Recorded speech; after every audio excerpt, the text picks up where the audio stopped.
Donc l'assistance informatique, c'est aider les utilisateurs à configurer leur poste informatique, à utiliser les applications. Donc on leur donne toutes les clés pour être autonome sur l'outil informatique. On reçoit des appels, des mails avec l'explication du problème rencontré par l'utilisateur. Et nous, donc, on analyse pour voir si c'est un mauvais fonctionnement ou si c'est un problème d'utilisation, et à ce moment-là, on apporte la solution. Donc on a des patients atteints de problèmes cardiaques qui se pèsent tous les matins, qui ont un kit chez eux. Leur poids est envoyé dans l'application CardioVergne. Le médecin peut suivre l'évolution des poids.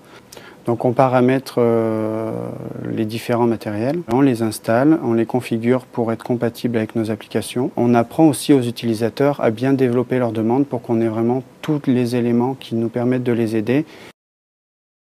Donc installation, maintenance, analyse de problématiques, c'est ce qu'on fait principalement toute la journée. Ce que je préfère dans ce métier, c'est la diversité des tâches. Il y a un échange entre chaque service, aussi bien l'assistance que le service développement.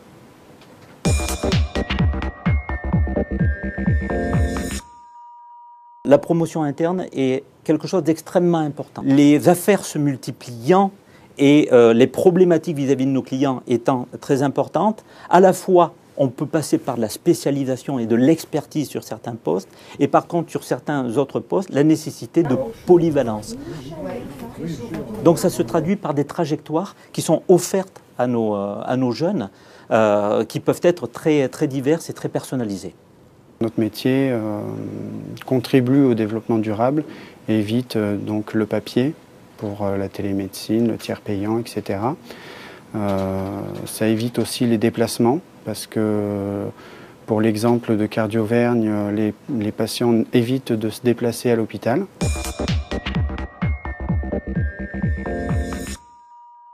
Je sensibilise les stagiaires au développement durable, en particulier sur les économies d'énergie. Qu'à leur tour, ils sensibilisent les utilisateurs ou leurs clients, justement à cette démarche-là.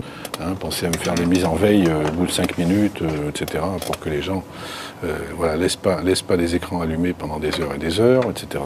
On peut le faire imaginer aussi pour les disques. Je les incite à aller chercher eux-mêmes les outils qu'il leur faut, ou les outils qu'ils auront envie de conseiller à leurs futurs clients. Éléonore, une des stagiaires, elle est allée chercher sur Internet une police de caractères, avec plein de petits trous à l'intérieur des caractères qui permettent d'économiser 30% d'encre pour l'impression. Il y a d'autres aspects aussi pour les économies. Dès la première semaine, je leur ai parlé de la virtualisation. C'est un des outils, entre guillemets, qui permettent d'éviter d'avoir autant de machines que de systèmes. Je leur apprends à utiliser les outils d'intervention à distance. Si on change une carte vidéo, c'est parce qu'on ne peut pas la réparer. Parce que dans le cadre du développement durable, on doit toujours choisir la réparation plutôt que le changement.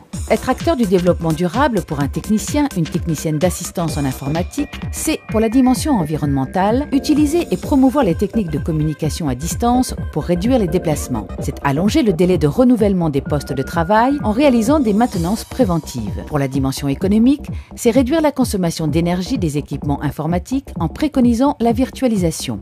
C'est utiliser et promouvoir le travail collaboratif en utilisant les services du Web 2.0 et des logiciels libres. Être acteur du développement durable, pour la dimension sociale, c'est prévenir les risques électriques en obtenant l'habilitation électrique BS. C'est veiller à l'ergonomie des postes de travail afin de prévenir l'apparition de troubles musculo-squelettiques.